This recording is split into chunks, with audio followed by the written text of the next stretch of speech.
नमस्ते, अभिवादन आपका इनोसेंट इन्वेस्टर के इस नए वीडियो में। दोस्तों, बाजार की क्लोजिंग ठीक ठाक हो गई, बढ़िया थी हमारी क्लोजिंग। नेट हम पॉजिटिव क्लोज हुए हैं। जी हाँ, क्लोज हम पॉजिटिव हुए हैं। अंतिम क्षणों में एक बिकवाली आई थी, लेकिन जो एवरेज क्लोजिंग होती है, वेटेड एवरेज क्लोजिंग, वो हमारी पॉजिटिव आई है। तो ओवरऑल दिन आज हमारे लिए काफ़ी वोलाटाइल रहा, लेकिन अंततः हम क्लोज हुए पॉजिटिव। ठीक है, खुले ठीक ठाक थे, उसके बाद तकलीफ़ हो गई, तकलीफ़ हमने झेली, फिर वहाँ से बाइंग भी आई। एक समय हम ठीक ठाक ट्रेड भी कर रहे थे और उसके बाद हमको तकलीफ भी देखने को मिली। कैसी है closing? Net to flat closing आप इसको मानो। हाँ, ऊपर के लेवल पे थोड़ा सा कॉन्फिडेंस कम है, ये आपको चार्ट पे भी देखने को मिला। ठीक है, अब चार्ट मैंने 3 मिनट का लगा लिया है, 5 मिनट का एक्चुअली है ये चार्ट। ठीक है, बहुत ध्यान से देखिएगा, 3 मिनट का चार्ट जरूरी होता है ट्रेड दिखाने के लिए। लेकिन अभी देखिए बाजार किस तरीके से लेवल पे चलती है, और अगर आपको लगता है ये लेवल्स आपकी मदद कर सकते हैं तो मेहनत कर लो दोस्त, फ़ायदा आप ही का होना है। ठीक है, यहाँ से ऊपर निकलेगी बाजार तो आप टारगेट यहाँ का लगाओगे। ठीक है, ऑफकोर्स सी बात है। यहाँ से गिरेगी बाजार तो आप टारगेट यहाँ का लगाओगे। इतनी बड़ी कैंडल के बाद ट्रेड लेना चाहिए या नहीं, ये आपको डिसाइड करना है। यहाँ पर जब आपको बाजार बाइंग दिखाएगी तो आप टारगेट यहाँ का लगाओगे, ऑफकोर्स सी बात है, यहीं का लगाओगे ना। यहाँ से जब बाजार गिरेगी तो आपको टारगेट यहीं का लगाना है। समझा रहा हूँ जो, उसको समझो। इन केस आपको यहाँ पर भी ट्रेड पकड़ना होता, टारगेट आप कहाँ का लगाओगे? यहाँ का लगाओगे। क्या आपको कुछ बात समझ में आ रही है? पल्ले पड़ रहा है कुछ? रात वाली वीडियो देखा करो, ज़्यादा अच्छे से बात पल्ले पड़ेगी, क्योंकि वहाँ पर आपको डांट थोड़ी ज़्यादा लगाई जाती है, और जो लोग गलतियाँ करते हैं उन्हें डांट जरूर सुननी चाहिए। रात वाली वीडियो उनके लिए मस्ट वॉच होती है। ये आप बैंक निफ्टी के लेवल्स देख रहे हो, क्या यहाँ पर आपको मदद मिल सकती थी? इसके ऊपर बाइंग तो यहाँ पर टारगेट। ठीक है, यहाँ पर अगर आप बाइंग करते तो ऑफकोर्स बात है स्टॉप लॉस जाता, विदाउट एनी डाउट जाता। ये भी होगा, ऐसा नहीं कि आपको हर जगह टारगेट ही मिलेंगे। यहाँ पर आप बाई करते तो टारगेट कहाँ सेट करना था? यहीं पर सेट करना था। यहाँ पर अगर आप बाई करते तो, अगर आपको मिल जाता तो, क्योंकि यहाँ पर सपोर्ट लेती हुई बाजार दिखाई दे रही थी, तो भी आपको टारगेट यहीं कहीं सेट कर लेना था। या फिर जो पिछले दिन की क्लोजिंग होती है उस पर भी आप फोकस रख सकते हो। अकॉर्डिंगली आपको मैनेज करना होता है। आप 50 पॉइंट के लिए खेल रहे हो बैंक निफ्टी में 25 पॉइंट के लिए खेल रहे हो, आपको उस हिसाब से समझना होता है। और मैं खेल इसीलिए बोलता हूँ क्योंकि खेल जो भी होता है वहाँ पर अनसर्टेनिटीज़ होती हैं। ठीक है, हाँ, आपको पूरी तैयारी, पूरी ईमानदारी के साथ मेहनत करनी चाहिए। रिजल्ट जो भी हो उसके लिए तैयार रहा करो। हाँ, बेस्ट चीज़ें हो सकती हैं। मैं अपने ट्रेड्स आपको बता देता हूँ। निफ्टी में मैंने आज ट्रेड किया, बैंक निफ्टी में ट्रेड नहीं किया। आज नेट छोटा सा प्रॉफिट हुआ है, कल का दिन काफ़ी शानदार गया था। ठीक है, 3 मिनट पहला ट्रेड हमारा कॉस्ट पे था, दूसरे ट्रेड में टारगेट आया जो कि आसान थे। हाँ, जो दूसरे ट्रेड में टारगेट आया वो छोटा था। ठीक, उसके बाद जो हमने यहाँ पर बाइंग करी, ठीक, यहाँ पर जो हमने बाइंग करी उसको हमने जो टारगेट में कन्वर्ट किया वो यहीं पर कन्वर्ट किया। ठीक, अब यहाँ पर जो ये कैंडल्स बन रही थी ये हमें कुछ अंदेशा भी दे रही थी।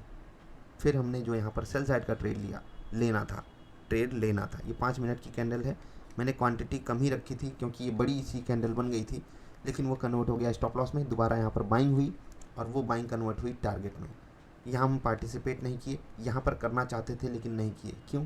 क्योंकि 3 बजने वाला था। समझ गए ना यहाँ पर ट्रेड में क्यों पार्टिसिपेट नहीं किए? और वो समझ लीजिए कि बाजार की एक मेहरबानी थी। ठीक है, तो ओवरऑल आज बहुत ज़्यादा क्वांटिटी से मैं ट्रेड नहीं कर पाया क्योंकि वो कॉन्फिडेंस आ नहीं पा रहा था। तो प्रॉफिट हुआ है, छोटा सा हुआ है, कम जिसको बोलते हैं। हाँ, ज़्यादा प्रॉफिट कैसे होता है उसके लिए कल वाली वीडियो देख लेना। लेवल्स आई होप आपको बात समझ में दिलाए होंगे कुछ ना कुछ। अब बात करते हैं जोमेटो की। भाई साहब 20% का अपर सर्किट, मज़ा आ गया, मज़ा आ गया। 20% का अपर सर्किट देख करके। और क्यों लगा अपर सर्किट, ये आप देखोगे जब रिजल्ट, वहीं से आप डिकोड कर लोगे। लॉस फॉर द पीरियड 3600, लगभग 3600, यहाँ 1860। ये डेटा करोड़ में नहीं है, मैं आपको दिखाना चाहूँगा। यहाँ से आप देख लीजिएगा, यहाँ पर इन्होंने लिखा है मिलियन में, तो एक पॉइंट आपको पीछे आना पड़ेगा तभी आप इसको समझ पाओगे। नहीं तो कह दो 1800 करोड़ का लॉस कर रही कंपनी, नहीं। 186 करोड़ का लॉस किया 360 करोड़ के मुकाबले।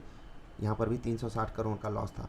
अप्रॉक्सीमेटली लॉस आधा हो गया, और इसी कारण कंपनी के शेयर प्राइस में भयंकर जूम आपको देखने को मिला, धूम धड़ाका हो गया। ठीक है, 1767 करोड़ का रेवेन्यू, 1259 करोड़ के मुकाबले रेवेन्यू बढ़ा, प्रॉफिट लॉस आधा हो गया। ठीक है, ये जो चीज़ें ब्रैकेट में होती हैं नेगेटिव होती हैं किसी भी बैलेंस शीट में, जो भी आप रिजल्ट में देखते हो।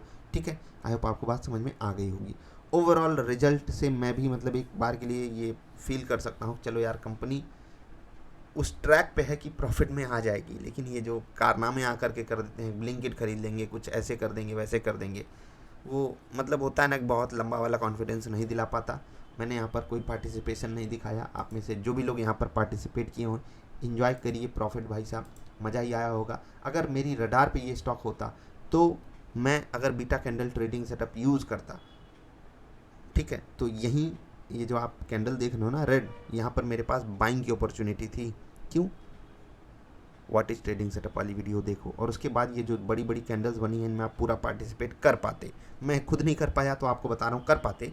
तो सब्जेक्ट टू मार्केट रिस्क होता है हर एक चीज़ बाजार में, लेकिन आपको समझना है कि आप अगर पार्टिसिपेट करते तो आप क्या आउटपुट वहाँ से निकाल सकते थे। भारतीय एयरटेल एग्जैक्टली 7,700 के लेवल से फिसला, ठीक है। कल आपके लिए ये इंट्राडे स्टॉक भी था। आई होप आपने यहाँ पर प्रॉफिट बनाया हो। एक स्टॉक है मैं आपको देना चाहूँगा, उसके बाद ढेर सारे स्टॉक्स का डिस्कशन करते हैं, इंडेक्सेस कैसे चले। आदित्य बिरला सन लाइफ AMC, ठीक है। ये स्टॉक ऊपर से गिर रहा था, एक पैटर्न बना ऊपर जाने का, फिर प्रॉफिट बुकिंग आई, फिर से ऊपर जाने का पैटर्न बना, प्रॉफिट बुकिंग आई, फिर नीचे से बाइंग आई है। इस स्टॉक पे आपको बहुत ज़्यादा पैनी नज़र रखनी है, क्योंकि ये स्टॉक एक बार 432 रुपये को क्रॉस करेगा तो हो सकता है कि ये धूम धड़ाका कर दे, आपको 5 से 8% का छोटे टाइम फ्रेम में बड़ा प्रॉफिट दे करके चला जाए। याद रखिएगा यहाँ पर कंडीशनल बाई है। कंडीशनल बाई वाले ट्रेड्स को कैसे परफॉर्म करते हैं उसके लिए वीडियो देखनी ज़रूरी है पिवट पॉइंट की, क्योंकि वहाँ से आप आगे के लेवल से निकाल पाओगे। टारगेट कहाँ सेट करना है, TSL कैसे यूज़ करना है, ठीक है। तो चलिए अब आगे बढ़ते हैं, इंडेक्सेस को देख लेते हैं। NSE इंडिया की वेबसाइट खुल रही है, आपसे रिक्वेस्ट करेंगे वीडियो पसंद आए तो लाइक ज़रूर कर लेना। एक सवाल आपके मन में आ सकता है कि आज जो बाज़ार है वो 17,294 लास्ट टाइम यहाँ पर ट्रेड करते हुए दिखा रही है, लेकिन जो हमारी क्लोजिंग बाज़ार दिखा रही है वो दिखा रही है 17,345 पे। तो ये कैसे पॉसिबल हुआ? तो ये होता है वेटेड एवरेज क्लोजिंग प्राइस से। इसको आपको समझना हो तो आप दूसरे चैनल पे जा करके देख सकते हो, एक वीडियो हमने बनाई थी IRCTC का एग्जाम्पल लेकर के, कि आधे घंटे में जो अचानक से मोमेंटम अगर आ जाता है, ठीक है, तो वहाँ पर जो एवरेज प्राइस होता है वेटेड एवरेज, ठीक है, वो कैलकुलेट हो करके लिस्ट होता है। आई होप आप समझ गए होंगे। तो चलिए अब इंडेक्सेस की बात कर लेते हैं। पहले निफ्टी 50 की बात करते हैं। यहाँ पर आज इंडसइंड बैंक टॉप मूवर था, gainer positive side. Asian Paint बढ़िया चला, NTPC, हिंदुस्तान यूनिलीवर, मारुति बढ़िया चले। गिरने में देखिए UPL, hero MotoCorp, SBI life, आज SBI लाइफ, HDFC लाइफ, ऐसे पोटेंशियल लाइफ सब गिरे एक तरफ से। ब्रिटानिया गिरा लगभग 2%, हिंडाल्को लगभग 2% नीचे था। निफ्टी से अच्छी performance Nifty next 50, mid cap, Nifty bank ने भी दिखाई। फाइनेंशियल सर्विसेज वो जो स्टॉक्स थे ICICI, SBI life, HDFC life, HDFC bank और HDFC, इनके कारण गिरा ये वाला इंडेक्स, ठीक है। निफ्टी बैंक भी ठीक ठाक ही परफॉर्मेंस दिखा रहा था, IndusInd bank, federal bank, IDFC first bank के कारण। PNB भी आज फिर से 2% ऊपर था, ठीक है। बड़े भैया आज नाराज़ थे, जैसे कि HDFC bank, ICICI bank, otherwise ये इंडेक्स और बेहतरीन परफॉर्मेंस करके दिखा रहा होता, ठीक है। निफ्टी नेक्स्ट 50 में जोमेटो 20% के अपर सर्किट पे, Adani transmission 5%, bank of Baroda भी लगभग 4-5% ऊपर था, बर्जर पेंट 3.5% चला, इंडिगो 2.5% ऊपर था। गिरने में GAIL, Indus tower, ICICI Prudential Life, LTI और माइंडट्री।